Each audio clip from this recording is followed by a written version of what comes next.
الحمد لله نحمده سبحانه وتعالى ونستعينه ونستهديه ونستغفره ونعوذ بالله من شرور أنفسنا وسيئات أعمالنا من يهده الله فلا مضل له ومن يضلل فلا هادي له أشهد أن لا إله إلا الله وحده لا شريك له وأشهد أن محمدا عبده ورسوله وحبيبه ومصطفاه وصفيه من خلقه أدى الأمانة وبلغ الرسالة ونصح الأمة وكشف الغمة وجاهد في الله حق جهاده حتى أتاه اليقين فصلوات الله وسلامه عليه وعلى آله وصحابته الذين ساروا مسراه واتبعوا طريقه وما بدلوا تبديلا فرضي الله عنهم أجمعين. أما بعد, mes chères sœurs et chers frères, salam alaikum wa rahmatullahi ta'ala wa barakatuh. Nous nous retrouvons avec cette deuxième vidéo concernant cet épisode épidémique du coronavirus. Et au moment où je vous parle, donc on est entré en phase 3 à partir de midi, donc un confinement pratiquement total. Donc on peut aller au travail, on peut aller faire un certain nombre de choses avec une autorisation, avec une attestation. Alors, je partage encore avec vous cette réflexion par rapport à ce qui nous arrive, ce qui arrive au monde entier. Donc, et par rapport à ça, il me vient à l'esprit le hadith du prophète alayhi salatu wassalam qui dit عن ابن عباس رضي الله عنهما قال قال رسول الله صلى الله عليه وسلم نعمتان مغبون فيهما كثير من الناس الصحة والفراغ رواه البخاري. Donc il me vient à l'esprit ce hadith du prophète alayhi salatu wassalam qui est rapporté par Abdullah ibn Abbas, qu'Allah les agrée lui et son père, que le prophète alayhi salatu wassalam nous dit deux bienfaits dont la majorité des gens ne profitent pas: la bonne santé et le temps libre. Hadith rapporté par Bukhari. Alors la bonne santé et le temps libre. Et vous voyez avec moi que ces deux choses, effectivement, sont des ressources dont on ne mesure pas la valeur. On ne mesure qu'à ce moment de confinement. Et on est répartis en deux groupes. Soit on est malade, et donc on est confiné pour ne pas contaminer, on est confiné pour être soigné, et le temps nous paraît long. Soit on est en bonne santé et on est aussi confiné et on perd cette liberté. Alors, comme par hasard, les gens, nous avons l'impression de perdre une liberté et nous voulons forcément sortir à partir du moment où on nous a dit de ne pas sortir, de rester chez vous. C'est un comportement et un sentiment bizarre et contradictoire chez l'être humain. Alors, l'idée c'est que, justement, pour ceux qui sont malades, ils doivent se protéger eux-mêmes et protéger les autres, et se soigner. C'est la priorité. C'est ce que nous enseigne notre prophète alayhi salatu wassalam, c'est ce que nous enseigne notre religion. Il ne faut pas, et sans être moralisateur, il ne faut pas tomber dans le complotisme, le conspirationnisme ou autre, quelles que soient les raisons. Peu importe. La situation est telle que on est malade. Le virus est là. On est contaminé. Il y a une dangerosité qui n'a pas été vue au départ, peut-être, mais maintenant, nous sommes à ce stade. Notre président Macron a utilisé des mots forts. Le gouvernement a utilisé des mots forts. On entendait des fermetures des écoles, fermetures des universités, et maintenant l'armée se joint à la police et le terme de guerre est déclaré, répété plusieurs fois, guerre contre un ennemi qui met en danger notre humanité. Et notre humanité, elle est interpellée sur beaucoup de choses, sur notre solidarité, sur notre capacité à être discipliné, sur notre capacité à avoir de l'humilité, à abandonner l'arrogance de l'être humain qui se croit capable et qui maîtrise tout, alors qu'il ne maîtrise pas grand-chose. Et c'est une méditation, c'est un recueillement. Alors pour les malades, je dis qu'il faut se soigner, qu'il faut invoquer Dieu pour avoir une guérison rapide, invoquer Dieu pour protéger sa famille. Si peut-être la personne malade supporte la maladie, eh bien peut-être qu'en la passant à quelqu'un d'autre, il ne la supporterait pas. Et des fois, on supporte la maladie pour nous-mêmes, mais on ne la supporte pas pour nos proches. Et donc ça, c'est important. Alors, donc, il est important, donc, c'est la priorité pour la personne qui est malade. Pour la personne qui est en bonne santé, et donc elle se trouve qu'elle a du temps. Parce que on l'oblige à se recadrer, à se replier sur l'essentiel. C'est quoi l'essentiel? C'est de faire le minimum de choses, de rester chez soi, de partager beaucoup plus de temps avec sa famille, voir ses enfants. Que font-ils comme cours? Ont-ils besoin d'aide à la maison? On regardera un peu les carnets de correspondance, on regardera un peu plus les notes. Et nos enfants seront contents de nous solliciter, de nous montrer les dessins ou de nous demander de l'aide, que ce soit dans les matières scientifiques ou littéraires ou autres. Mais aussi de discuter. Mais aussi avec le conjoint, de partager un moment et peut-être de faire connaissance. Certains conjoints se croisent, ne se voient pas. Et aussi avec les enfants, chacun part à une heure différente, on mange chacun de son côté. Là, c'est une occasion pour se recentrer.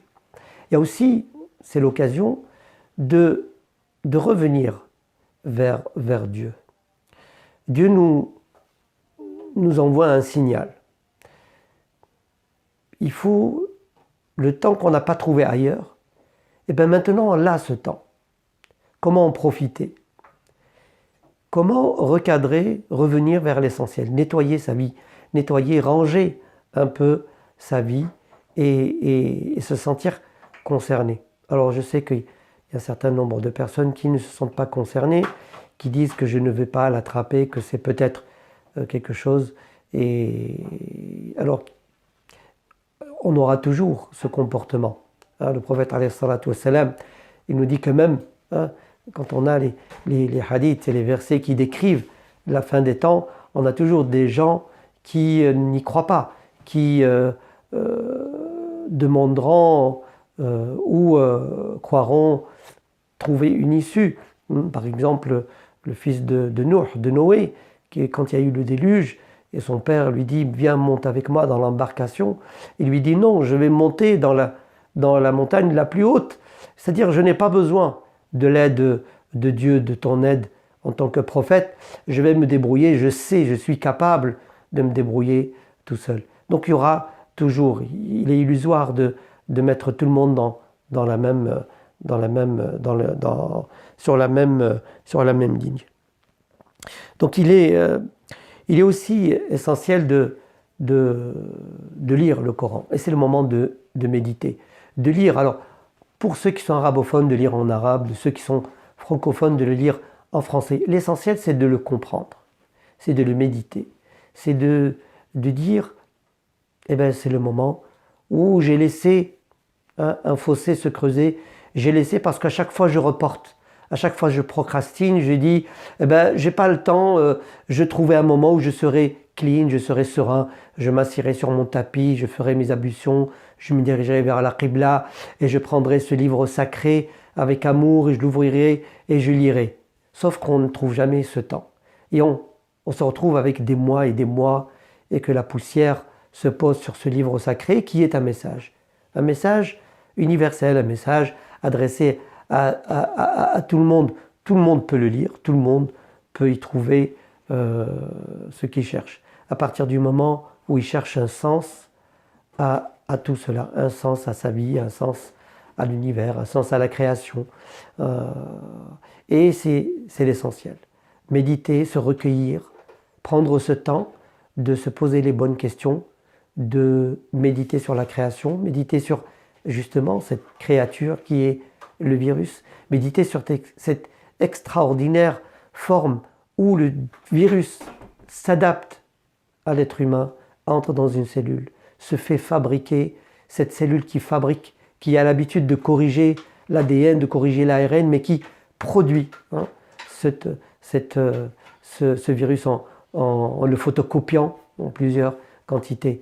C'est quelque chose qui nous interpelle, c'est quelque chose qui la science nous l'explique, mais ne nous dit pas qui a décidé cela, qui a décidé, qui est le patron, qui a décidé que ça se passe de cette manière, que ça se fabrique de cette manière, qui a cette création de Dieu qui est extraordinaire. Et bien sûr, on peut citer les exemples.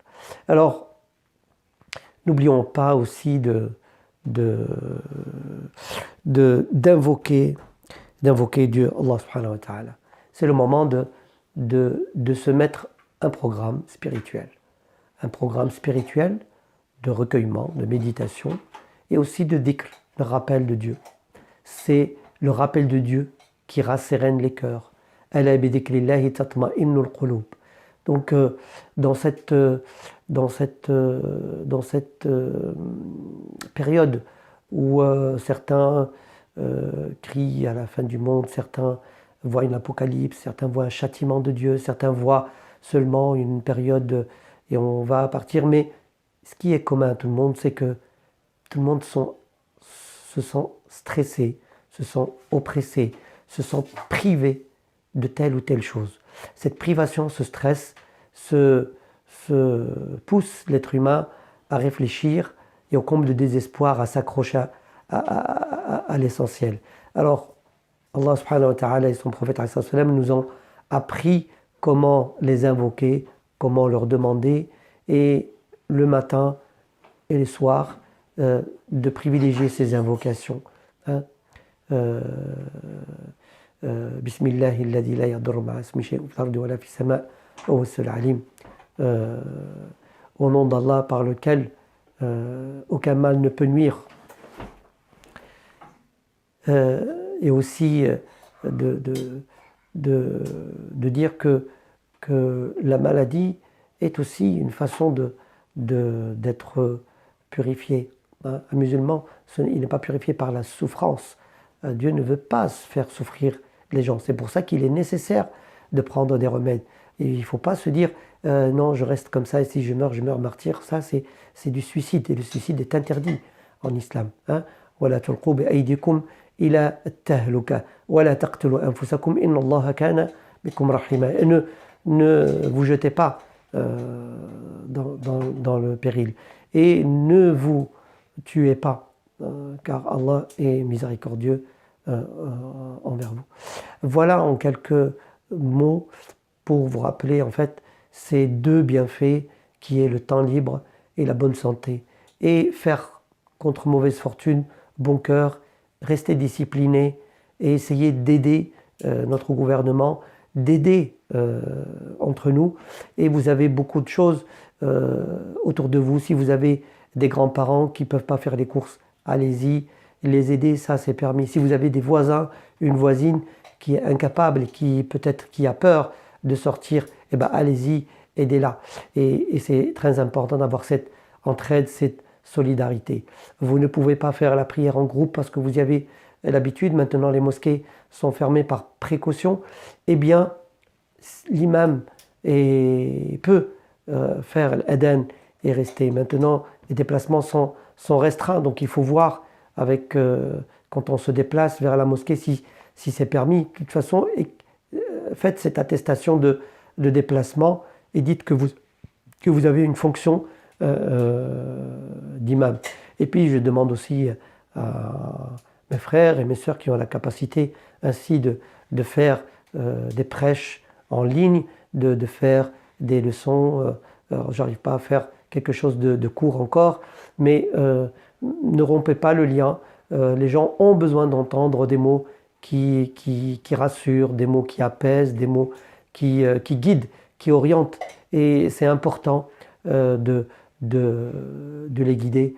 Allah subhanahu wa ta'ala nous demande de faire un certain nombre d'invocations. Inch'Allah, la prochaine fois, je ferai juste une vidéo pour vous indiquer quelles sont les invocations à dire. Peut-être qu'on fera ensemble un peu de dhikr. Voilà, donc place à la discipline, à l'entraide, à la solidarité et se remettre à Allah subhanahu wa ta'ala et se soigner quand on est malade.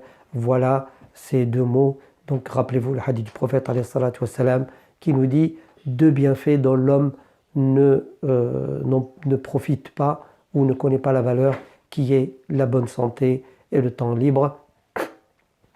نفعني الله وإياكم بهدي كتاب الكريم وسنة نبيه المصطفى الأمين. أقول قولي هذا وأستغفر الله لي ولكم ولجميع المؤمنين فاستغفروه إنه هو الغفور الرحيم. وآخر دعوانا أن الحمد لله رب العالمين.